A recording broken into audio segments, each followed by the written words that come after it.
right, thank you very much, Amber. Now to our panelists for some analysis of tonight's debate. On the left of your screen is James Taylor, chair of the Department of Politics at the University of San Francisco. And on the right, political analyst Brian Sobel, who's joining us from Petaluma. Thank you to both of you for being here tonight. Professor Taylor, let me start with you. Yes. Donald Trump came into the debate leading the polls. Do you think he helped or hurt his position, and do you think he'll still be leading the polls tomorrow? I think he will be leading for weeks to come. I think he came in as the leader. He acquitted himself sufficiently tonight, and he'll be the leader tomorrow morning.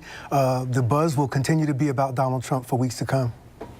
Why do you think that is, Professor? Well, I think because Donald Trump understands the game. He understands the way the media works. He understands the way the reality TV phenomenon works, the sensationalism of it, and he's playing into it. The camera works well with Donald Trump when he's being, outrageous, and when he's saying, making outrageous comments about immigration, about John McCain, about different issues.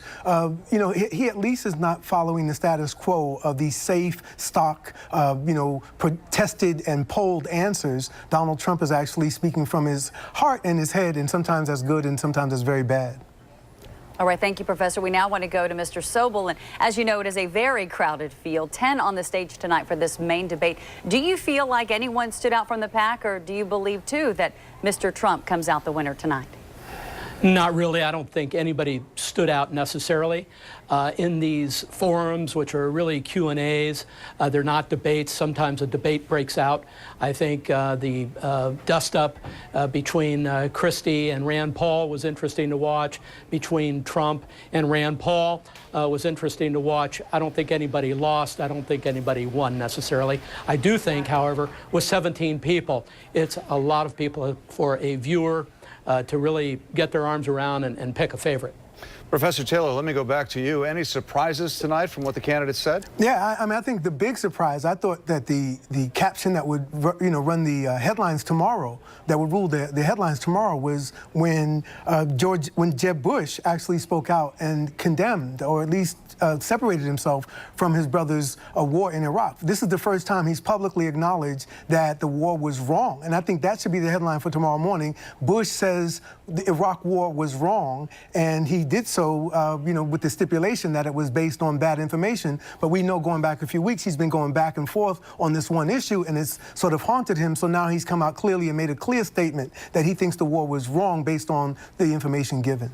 So, Mr. Sobel, we hear that from the professor about Mr. Bush's statement, strong statement in his words on the Iraq war. What do you think we got tonight? Do you think it was more substance, or do you feel like the candidates, given that there were so many of them and given the time constraints, that they did more of sticking to their talking points than really providing some substance here tonight? Well, Heather, you put your finger on it. They had talking points. You saw a couple of very clever closings, which I thought were interesting. I thought Ben Carson closed with a lot of humor. I actually thought Jeb Bush looked very rusty. He hasn't been out debating and doing that kind of thing for a very long time. I think he held his own, but I expected him, frankly, to do a little better, and he did not. And the person that I thought actually quietly did very well was Marco Rubio, the senator from Florida. Professor Taylor, there were actually two debates tonight, the one featuring the top 10 candidates, the second one earlier featuring the other 7. By all accounts, Carly Fiorina did pretty well in that second debate.